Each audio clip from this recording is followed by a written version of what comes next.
Hello everyone, this is Shivam Grover and welcome back to UP Adda 24/7। Guys, आप जल्दी से session के अंदर आ जाएंगे और सेशन एक बारी शेयर भी कर देंगे सभी स्टूडेंट्स को। मेरी तरफ से जय श्री कृष्णा, राधे राधे, हर हर महादेव सभी स्टूडेंट्स को। सो गाइस, आप सभी के लिए कंप्यूटर का जो सेशन था Shivam Grover and welcome back to UP Adda 24/7। Guys, आप जल्दी से सेशन के अंदर आ जाएंगे और सेशन एक बारी शेयर भी कर देंगे सभी स्टूडेंट्स को। एक सेकंड, जय श्री कृष्णा, राधे राधे, हर हर महादेव सभी स्टूडेंट्स को। तो गाइज, आप सभी के लिए कंप्यूटर का जो सेशन था and welcome back to UP Adda 24। ठीक है, ओके, अब है ना, फाइन है सब चीज़। मेरे को मेरे लैपटॉप में ही चल रही क्लास, बताओ। कमेंट्स के लिए चलाई थी, एक सेकेंड, कमेंट्स के लिए चलाई थी मैंने क्लास। और ये ओके डन, आवाज कर देते लॉक। ठीक है, अब सही। Good afternoon everyone, good afternoon है मेरी तरफ से सभी प्यारे प्यारे स्टूडेंट्स को। ठीक है, गुड आफ्टरनून एवरीवन। ठीक है गाइस, चलते हैं गाइस। आप सभी को पता ही है सारे कोर्सेज आप सभी के लिए अवेलेबल है। आप लोग Y299 कोड का इस्तेमाल करके सभी कोर्सेज के अंदर एनरोल कर सकते हो। जहां जहां मेरा फोटोग्राफ दिखेगा वहां वहां मैं आप सभी को पढ़ा रही हूँ कंप्यूटर और स्टैटिक जीके। ठीक है गाइस, बाकी ये सभी आप लोगों के लिए टेस्ट पैक है, इसमें भी आप एनरोल कर सकते हो सेम Y299 कोड का इस्तेमाल करके। ये कुछ आप लोगों के लिए गाइस लेटेस्ट कोर्सेज हैं, आप इसमें कर सकते हो। करीबन 25 क्लासेस मेरी होंगी, क्रैश कोर्स मैं आप लोगों को कंप्यूटर होल कंप्लीट करवा दूंगी इसके अंदर। और यूपी कांस्टेबल आप लोगों के लिए आ चुका है बैच विजय नाम से, तो आप इसके अंदर भी एनरोल कर लेंगे Y299 कोड का इस्तेमाल करके। ठीक है भाई, बाकी तो देखते हैं, बाकी हम जानते हैं कि आज हमारे कंप्यूटर के कुछ क्वेश्चंस हैं, वो कैसे क्वेश्चंस हैं और इंपॉर्टेंट क्वेश्चन है गाइस, एक भी क्वेश्चन ऐसा नहीं है। हाँ हाँ हाँ, बिल्कुल है ऋषिकेश, बिल्कुल है, बिल्कुल है। ये सभी एग्जाम्स के लिए कंप्यूटर की क्लास आप सभी के लिए। पहला प्रश्न गाइस आप सभी की स्क्रीन पर ये रहा, बात कर रहा है आप लोगों से। The simultaneously process two or more program by a multiprocessor is called dash। वो क्या कहलाएगा?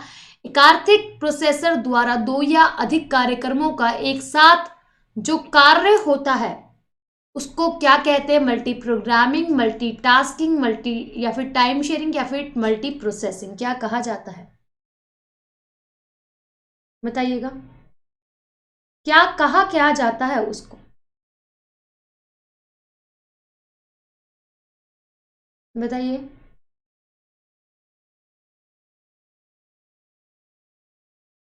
आंसर देने की कोशिश कीजिएगा स्टूडेंट्स, है ना। बी आप बता रहे हो मल्टीटास्किंग, नहीं गाइस, मल्टीटास्किंग नहीं कहा जाता इसको। मैं आपको एक एक करके हर एक टर्म को एक्सप्लेन कर देती हूँ। पहली बात ये कि एक प्रोसेसर में, जैसे कि एक सीपीयू में बहुत सारे प्रोग्राम एक समय पे क्या हो रहे हैं? रन हो रहे हैं, तो हम उसको क्या बोल देंगे? या फिर उनपे कार्य हो रहा है तो हम उसको बोलते हैं मल्टी प्रोसेसिंग, यानी कि डी इसको बोल देंगे हम। ठीक है गाइस, डी इसको बोल देंगे। अब यहां समझते हैं मल्टी प्रोग्रामिंग, एक ही प्रोसेसर पे एक से अधिक प्रोग्राम्स का रन होना, मल्टी प्रोग्रामिंग। मल्टीटास्किंग, एक प्रोसेसर पे अधिक टास्क का परफॉर्म होना। टास्क कौन से? जैसे कि अभी पीपीटी चल रही है, इंटरनेट भी चल रहा है, ठीक है, काम भी हो रहा है इसके ऊपर और पीछे वर्ड की फाइल भी खुली पड़ी है, तो ये टास्क हो गए। एक समय पर एक चीज के ऊपर बहुत सारे लोगों का द्वारा अलग अलग टास्क का परफॉर्म होना, मल्टीटास्किंग। टाइम शेयरिंग, एक ही चीज को अलग अलग चीजों, अलग अलग लोगों द्वारा किया जाना, यानी कि एक कंपनी है उस पर एक ही एप्लीकेशन पे अलग अलग व्यक्ति काम कर रहे हैं, तो time sharing. Clear? Right answer क्या हो जाएगा? डी इसका राइट आंसर हो जाएगा। नेक्स्ट क्वेश्चन गाइस, क्या बात कर रहा है आप लोगों से? The secret code that restricts entry to some programs, गुप्त कोड जो कुछ कार्यक्रमों को प्रवेश में प्रतिबंध करता है, वे क्या कहलाता है? पासवर्ड, पासपोर्ट, एंट्री कोड या फिर एक्सेस कोड? बताइए।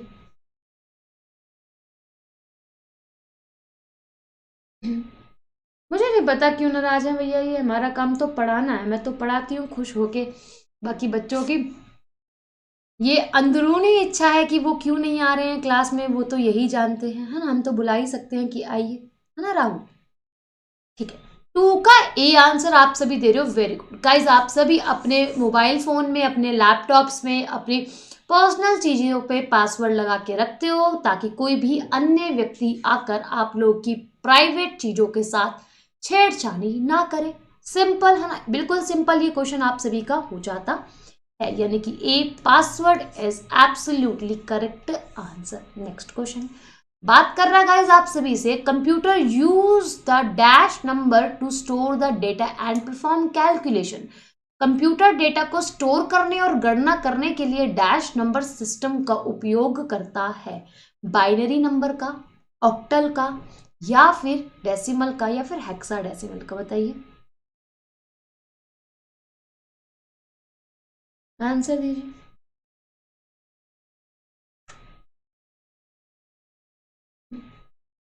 आप आंसर दे रहे हो सभी ए।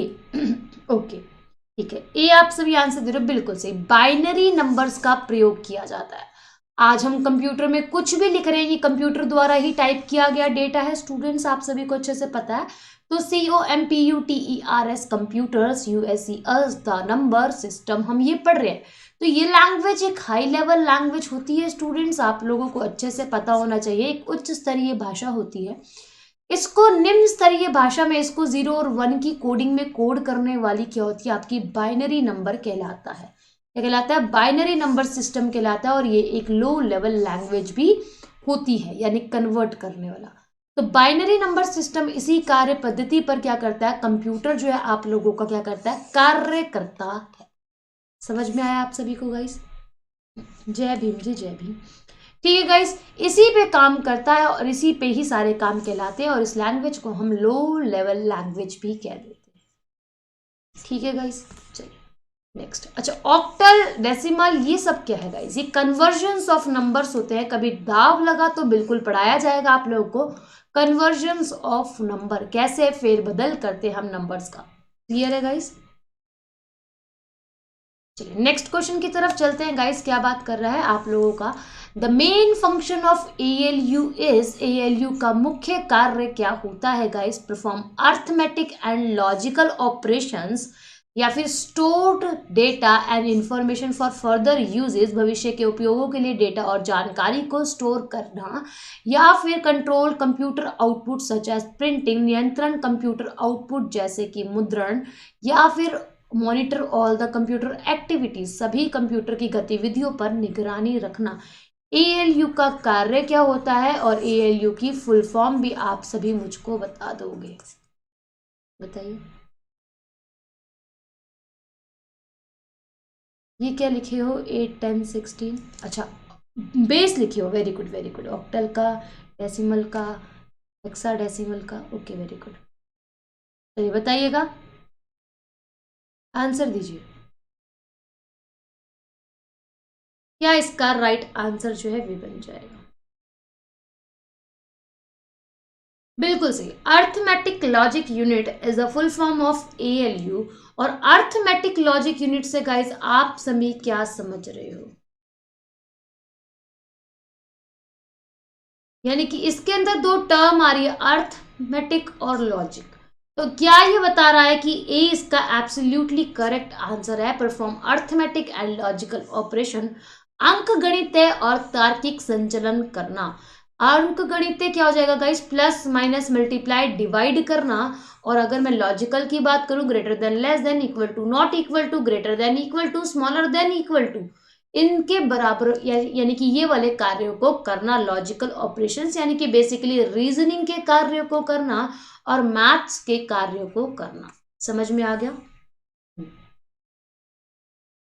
एग्जाम की डेट्स आ चुकी है दिसंबर में। आप सभी के इलाहाबाद हाई कोर्ट ने जो भी एग्जाम्स निकाले हैं, सारे के सारे एग्जाम्स आप सभी के 10 से आई गेस 12 दिसंबर से लेके कंटिन्यू दिसंबर तक चलेंगे, जनवरी तक। ठीक है गाइस, सभी के सभी निकाल दिए डेट, ऐसी कोई बात नहीं है। आपने देखा नहीं, इवेंट मैंने बनवाया था, मैंने बताया भी था इवेंट। ठीक है, तो गाइज अगर मैं बात करती हूँ पांचवें प्रश्न की, dash is a process to carry out the commands. आदेशों को पूरा करने की प्रक्रिया फेचिंग, स्टोरिंग, एग्जीक्यूटिंग या फिर डिकोडिंग कहलाती है। क्या कहलाती है? गुड आफ्टरनून सुधा। नहीं, कैलकुलेशन में सिर्फ और सिर्फ मैथ्स की कैलकुलेशंस कर सकते हैं, अर्थमेटिक वाली। शिवाशंकर बिल्कुल करवाएंगे तैयारी आप। ये जो कंप्यूटर है ना, ये ऑल एग्जाम्स के लिए है, आप आराम से बेफिक्र होके यहाँ पे पढ़िए। कोई अलग क्लास क्या करेंगे, है ना। हाँ हाँ, असिस्टेंट अकाउंटेंट की भी आई गेस आ चुकी है डेट। ठीक है, चलिए बताइए। सी आप सभी आंसर दे रहे हो गाइस, एग्जीक्यूटिंग। Very good. देखो, प्रोग्रामों का रन हो जाना, कंप्लीटली निष्पादित हो जाना, कमांड्स का क्या कहलाता है, एग्जीक्यूटिंग। आपको क्या मिल रहा है यहाँ पे, रिजल्ट मिल रहा है। ठीक है गाइस, क्या मिल रहा है, रिजल्ट मिल रहा है। फेच मतलब जोड़ना अलग अलग जगहों से लेकर, और स्टोर कर देना एक पॉइंट पर। डिकोडिंग यानी कि उसको रीड करना स्टूडेंट्स। बट उसने पूछा है carry out the commands is called executing. Clear है guys, is called executing. Clear. चलिए नेक्स्ट, बात कर रहा है सॉफ्ट कॉपी क्या है, एक आप सभी की, एक ऐसा आउटपुट है जिसको आप छू नहीं सकते। और हार्ड कॉपी कौन सा आउटपुट कहलाता है, ये आप सभी मुझे बता दोगे। Physical part of a computer, computer का भौतिकी भाग। The printed part of a computer, computer की एक मौद्रित भाग। या फिर आप सभी का the print out, the printed out, या फिर द फिजिकल आउटपुट डिवाइस। बताइए गाइस। शेर बहादुर हेलो, पढ़ लीजिए, है ना। बताइए गाइस, क्या इसका राइट आंसर हो जाएगा। नमस्कार राहुल, आंसर दीजिए स्टूडेंट। सी आप सभी आंसर दे रहे हो, द प्रिंटेड आउट। ओके, बिल्कुल। सॉफ्ट कॉपी गाइस, देखो क्या होता है, कंप्यूटर जो हमें रिजल्ट देता है ना, कंप्यूटर में भी कौन सा, अगर हम बात कर देते हैं आउटपुट के आधार पर, हमें दो प्रकार के आउटपुट मिलते हैं स्टूडेंट्स। एक होता है सॉफ्ट कॉपी, एक होता है हार्ड कॉपी। ठीक है, सॉफ्ट कॉपी कौन सा, कंप्यूटर हमको देता है, यानी कि सॉफ्टवेयर द्वारा दिया जाता है। ठीक है, जैसे कि मॉनिटर पे मिल रहा हो। ठीक है, हार्ड कॉपी की बात करते हैं तो प्रिंटर, प्रिंट निकाल दिया, प्रिंटर ने क्या निकाल दिया, प्रिंट निकाल दिया, the printed part of a computer. तो क्या हो जाएगा, बी इसका राइट आंसर बन जाएगा। बिल्कुल, एक ऐसे दे रहे हो, physical part of a computer, यानी कि फिजिकल पार्ट तो गाइज हम किसी भी चीज को छू सकते हैं। उसने बात करा है hard copy, not hardware. Hard copy की बात करी है उसने, हार्डवेयर की बात नहीं करी है। ये बात आप सभी ध्यान में रखोगे। ठीक है गाइज, हार्ड कॉपी की बात करी है उसने, सॉफ्ट कॉपी की बात करी है, सॉफ्टवेयर और हार्डवेयर की बात नहीं करी है। क्लियर। ठीक है, द फिजिकल आउटपुट डिवाइस, ये तो उपकरण हो गया ना अंजू। यहां देखो, ये क्या हो गया, उपकरण हो गया। वर्ड्स पे ध्यान दो ना आप। वो हार्डवेयर हो जाएगा। अगर आप हार्डवेयर में अगर इसको काउंट कर रहे हो, फिजिकल पार्ट, ये हार्डवेयर हो जाएगा। ठीक है, हार्डवेयर नहीं पूछा उसने, हार्ड कॉपी पूछा क्वेश्चन में। Clear everyone. नेक्स्ट क्वेश्चन की तरफ चलते हैं, क्या पूछ रहा है आप लोगों से। A dash is a program that makes the computer easier to use. एक ऐसा प्रोग्राम जो कंप्यूटर को उपयोग करना आसान बना देता है, वो कहलाता है यूटिलिटी, एप्लीकेशन, ऑपरेटिंग सिस्टम, या फिर नेटवर्क। कौन सी चीज जो है कंप्यूटर को इजी कर देती है यूज करने में, आप मुझे बता दोगे। बताइए। गुड आफ्टरनून रूपा, आंसर दीजिए स्टूडेंट्स, क्या इसका राइट आंसर जो है वे हो जाएगा।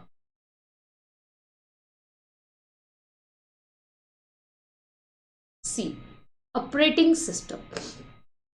ओके दिशु, और सी स्टेटस वाला। ओके सी, और स्टूडेंट्स, दिशु पहले आंसर सही दिया था आपने। महक गुप्ता सी। ओके, शेर बहादुर सी, अंकुर सी, मनोज सी।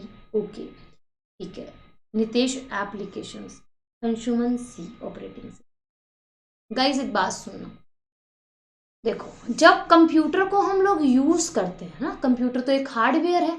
अगर मैं बात करूं, हार्डवेयर के अंदर हमने लगा दिए सॉफ्टवेयर, है ना, सॉफ्टवेयर लगा दी जिन पे हम लोग कार्य करें। कार्य तो हम एक्चुअली इस चीज पे कर रहे हैं ना। तो गाइस सॉफ्टवेयर आप लोगों के क्या होते हैं कंप्यूटर्स के, एक होता है ऑपरेटिंग सिस्टम। बिल्कुल सही आप बोल रहे हो, ऑपरेटिंग सिस्टम वे होता है जो कि यूजर और हार्डवेयर के बीच में क्या करता है, कम्युनिकेशन बना के रखता है। That is called operating system. But अगर मैं सॉफ्टवेयर्स की बात करती हूँ तो गाइस दो प्रकार के सॉफ्टवेयर्स होते हैं। एक होता है सिस्टम सॉफ्टवेयर जिसमें ऑपरेटिंग सिस्टम इंक्लूड हो जाता है, एक होता है आप लोगों का एप्लीकेशन सॉफ्टवेयर। ठीक है, सिस्टम सॉफ्टवेयर का एक पार्ट निकल कर आता है गाइस यूटिलिटी, जो हमारे क्या करता है, प्रोग्राम्स को हेल्प करता है। जैसे कि हमारे कंप्यूटर के अंदर वायरस आ गया, ठीक है, तो वायरस के लिए मैं क्या लगाऊंगी, एंटी वायरस लगाऊंगी, नहीं लगाऊंगी, बिल्कुल। एक छोटा सा एग्जाम्पल मैंने आपको दिया कि वायरस आया, वायरस को बचाव के लिए मैंने एंटी वायरस लगाया, तो ये क्या करते हैं, हेल्प करते हैं हमारा सिस्टम को और आसान बनाने के लिए। ऑपरेटिंग सिस्टम आपको नहीं बताएगा, नहीं स्कैन करेगा कि वायरस है आपके सिस्टम में, वो आप लोग का यूटिलिटी, एक एक्सटर्नल सोर्स का हम बात कर सकते हैं। आता तो सिस्टम के अंदर, एप्लीकेशन के अंदर ही, बट इसको थोड़ा अलग से डिफाइन किया गया यूटिलिटी को, जो कि आपके सिस्टम को हेल्प करे और आपके सिस्टम को इजी कर दे यूज करने के लिए। तो right answer as an utility हो जाएगा। क्लियर है, विच हेल्प योर सिस्टम और योर सॉफ्टवेयर। एग्जाम्पल के लिए वायरस आ गया कंप्यूटर में, एंटीवायरस, वायरस ने खुद ही स्कैन कर दिया, हेल्प कर दी। ठीक है, विच हेल्प्स। समझ में आया स्टूडेंट्स आप सभी को? ए, बहुत बढ़िया। नेक्स्ट बात कर रहे हैं स्टूडेंट्स आप सभी से कि computer electronic circuits with transistors and other electronic components on a small silicon chip called, बात कर रहे हैं छोटे से सिलिकॉन चिप पर ट्रांजिस्टर और अन्य इलेक्ट्रॉनिक उपकरणों के साथ एक पूर्ण इलेक्ट्रॉनिक सर्किट डैश को कहा जाता है। किसको कहा जाता है, वर्क स्टेशन को, सीपीयू को, मैग्नेटिक डिस्क को, या फिर इंटीग्रेटेड सर्किट को? बताइए। Question number 8।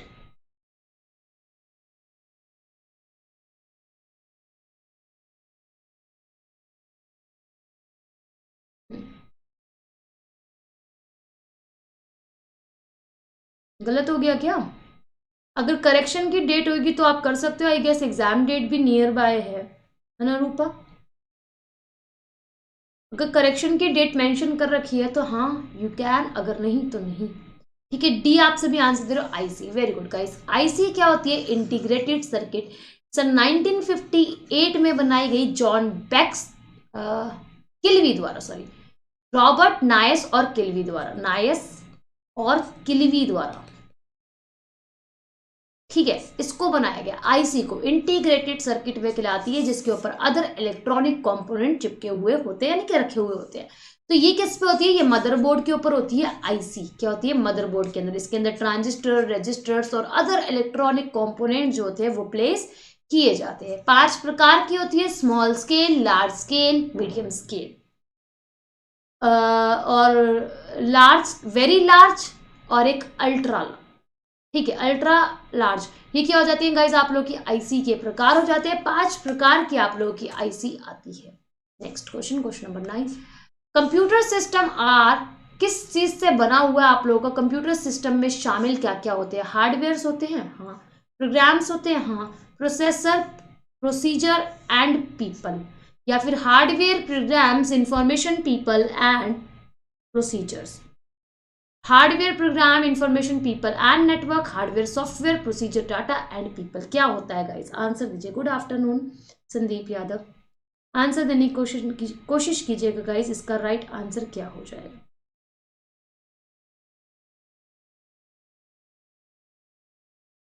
कंप्यूटर किससे मिलकर बना है? देखो, हमें हार्डवेयर तो चाहिए गाइस, सॉफ्टवेयर भी चाहिए। तो हार्डवेयर इसके अंदर है, इसमें सॉफ्टवेयर नहीं है तो कट गया। इसमें हार्डवेयर है, इसमें सॉफ्टवेयर नहीं है, कट गया। इसमें हार्डवेयर है, इसमें सॉफ्टवेयर नहीं है, कट गया। तो राइट आंसर क्या बन गया? डी आप सभी का राइट आंसर बन जाता है। नहीं, स्टेटस वाले आपको और पढ़ना पड़ेगा, इतना इनफ नहीं है। ये तो छोटे से सेशंस होते हैं जो मैं ले आती हूँ, है ना। बाकी पढ़ना तो आपको पूरा पड़ेगा। ठीक है, आप मेरे साथ क्रैश कोर्स में जुड़ जाइए गाइस, है ना। ये आप लोगों का ARO RO का है। ठीक है, आप लोग O लेवल का भी पढ़ोगे ना, मैं उसमें O लेवल तक का पढ़ाती हूँ गाइस। ARO और RO का आप लोगों के लिए क्रैश कोर्स आ चुका है गाइस, आप उसके अंदर एनरोल कीजिए। विद इन 25 डेज आपका कंप्यूटर का सिलेबस मैं कंप्लीट करवा दूंगी। और वो एक क्रैश कोर्स है जो आप लोगों के एग्जाम की डेट नियर है, इसलिए तो आप उसके अंदर एनरोल कर सकते हो मेरा कोड इस्तेमाल करके Y299। ठीक है, आपको बहुत हेल्प मिलेगी उस क्लास से, और सच में दावा है कि 25 क्लास में आप लोगों का सिलेबस पूरा कंप्लीट मैं करवा दूंगी।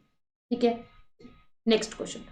गाइस ये क्वेश्चन आप सभी मुझे बताओगे, error in a computer called, error क्या होता है गाइस कंप्यूटर के अंदर, कंप्यूटर प्रोग्राम की कोई त्रुटि क्या कहलाती, क्रैश, प्रोग्राम फेलियर, बग या फिर वायरस, बताइए।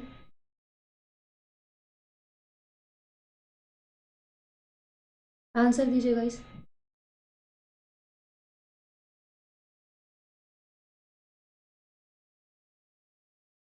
सी, बग कहलाती है, वेरी गुड गाइस। बग का अन्य नाम एरर होता है और एरर का अन्य नाम क्या होता है, बग।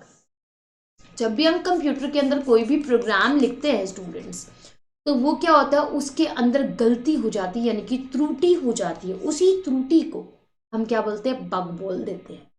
ठीक है, और उसी त्रुटि को वापस से सही कर देना डीबगिंग कहलाता। ठीक है guys, very good. So guys इतने से ही क्वेश्चंस थे आप सभी के लिए। मैं आप सभी को ये बता रही थी कि आप कौन से बैच में मेरे साथ जुड़ सकते हो। ये वाला लेटेस्ट बैच है गाइस, इसके अंदर आप सभी मेरे साथ जुड़ सकते हो Y299 कोड का इस्तेमाल करके। ये कोर्स आप सभी का 12 नवंबर से स्टार्ट हो रहा है गाइस, तो आप लोग Y299 कोड का इस्तेमाल कीजिए और यूज कर लीजिए इस कोड को। 8 बजे से लेकर शाम 4 बजे तक सारी क्लासेस मिलेगी कंप्यूटर, मैं आप सभी को इसके अंदर पढ़ा रही हूँ स्टूडेंट्स। तो आप इस क्रैश कोर्स में प्लीज एनरोल कर लीजिए। किसी भी स्टूडेंट को अगर कोई भी परेशानी है तो ऑफलाइन कमेंट कीजिए, रिप्लाई आप लोगों को मिल जाएगा। और ये यूपी कांस्टेबल के लिए भी एक नया कोर्स आ चुका है। बाकी कोर्सेज हैं गाइज, इनमें क्लासेस कंटिन्यूसली रन हो ही रही है। ठीक है गाइज, चाहे आप असिस्टेंट अकाउंटेंट के लिए पढ़ना चाहते हो, चाहे आप असिस्टेंट प्राइवेट सेक्रेटरी के लिए, Allahabad high court ARO RO exam के लिए, चाहे आप जेई के लिए, आप लोग मेरे साथ कंप्यूटर में इस बैच में जुड़ जाइए स्टूडेंट्स।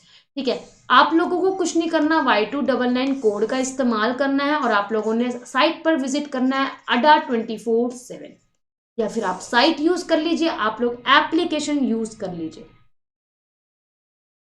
नहीं अभी नहीं पढ़ा रही यूपीपीसीएल में मैं, है ना, मेरी लगाई नहीं क्लास, लग के और टीचर की लगनी है क्लास, ऐसी कोई बात नहीं है, क्लास तो हो रही है कंप्यूटर की, बट हाँ मेरी क्लास आप लोग की एआरओ और आरओ के बैचेस के अंदर लगी हुई है। ठीक है स्टूडेंट्स, समझ में आया आप सभी को? ठीक है, ओके दीशु, चलिए। सो गाइज एक बार हम विजिट कर लेते हैं कि आप सभी कैसे इसके अंदर एनरोल जो है वे कर सकते हो ना गाइज। चलिए एक बार ही दीजिएगा मुझको, मैं अपनी स्क्रीन जो है आप सभी के साथ गाइज शेयर कर देती हूँ, ताकि आप सभी को आसानी हो जाए जिस कोर्स के बारे में मैं आपको बताना चाह रही हूँ। ठीक है गाइज, ये एक सेकेंड, ठीक है, यहाँ पे क्लास ही चल रही है मेरी, है ना, आपकी वाली। ठीक है गाइज, तो क्या है ये आप सभी का क्या है गाइस, यहाँ पे आप लोगों ने लिखना है adda247.com और उसके बाद आप लिख सकते हो क्रैश कोर्स, है ना, क्रैश कोर्स किसका है आप सभी का,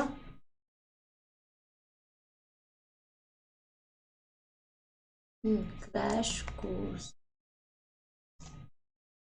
आया तो था एक बारी, ये रहा guys, Allahabad high court ARO वाला, आप इसके अंदर एनरोल कर लीजिए गाइस। आप लोग को 3999 का ये कोर्स दिखाई दे रहा है, इतना महंगा पे करने की कोई भी जरूरत नहीं है। जैसे कि हाँ ठीक है, बात करते हैं, मिल जाएगी क्लास तो ले लेंगे, है ना, महेंद्र। तो जैसे कि महेंद्र को कोर्स लेना है, Mahindra@gmail.com स्टूडेंट्स, है ना। उसके बाद महेंद्र मेरा कोड इस्तेमाल करेंगे यहाँ पे Y299, इसको अप्लाई करने के बाद गाइस क्या होगा, यहाँ पे 919 का कोर्स आप सभी को मिल जाएगा। और गाइस कंप्यूटर भी अगर आप सिंगल मेरे साथ पढ़ते तो भी आप लोगों को इतना ही मिलता कोर्स। तो आप 25-26 दिन के अंदर अगर अपना कोर्स कंप्लीट करना चाहते हो कंप्यूटर का, तो please must join this batch, है ना। आई विल गारंटी यू कि मैं आपको देती हूँ श्योरिटी कि आप क्या है इस कोर्स से बेहद खुश होकर जाएंगे कंप्यूटर विषय के लिए, क्योंकि मैं आज से कंप्यूटर नहीं पढ़ा रही, काफी समय हो गया कंप्यूटर पढ़ाते पढ़ाते मुझे। ठीक है, 2 सब्जेक्ट्स मेरे पास हैं स्टूडेंट्स, एक स्टैटिक जी के, एक कंप्यूटर और करंट अफेयर रिलेटेड तो चीजें बनती ही है स्टैटिक से। सो गाइज आप सभी मेरे साथ जुड़ सकते हो इस बैच में, और भी अन्य बैच, कोई भी आपका भाई बहन XYZ कोई भी आपके नोन में कोई भी तैयारी कर रहा हो तो आप उन्हें बता सकते हो, क्रैश कोर्स अवेलेबल है। आप मेरा कोड बता सकते हो Y299, जिससे आप सभी को 77% का डिस्काउंट मिल जाएगा। आपने देखा होगा कोर्स था वो 399 का, 3999 का, तो आपको मिल गया 919 का। ओके क्लियर, ओके, हो सका तो मैं क्लास लूंगी, है ना। अच्छा Omkar Gupta, okay okay, thank you, most welcome. So guys, कल भी ऐसा एक सेशन लगवा लेंगे छोटा सा, जो कि आप लोगों की प्रैक्टिस को मेंटेन रखे। तब तक के लिए स्टूडेंट्स मेरी तरफ से जय हिंद है, बाय बाय है, टेक केयर है। मेरी क्लास लगी पड़ी है गाइस एप्लीकेशन पे, मुझको वो क्लास भी लेनी है। अपना ध्यान रखें, अपने घर वालों का ध्यान रखिए, और प्लीज कोर्स के अंदर अगर आप किसी को सजेस्ट कर सकते हो तो सजेस्ट कर दीजिए। 12 नवंबर से बैच जो है वो स्टार्ट हो रहा, क्लियर है गाइस। और अगर आप भी अभी तक एनरोल नहीं किए तो प्लीज एनरोल कीजिए Y299 कोड का इस्तेमाल करके। बाय बाय एवरीवन, जय हिंद, जय भारत, खुश रहिए, हंसते रहिए, मुस्कुराते रहिए।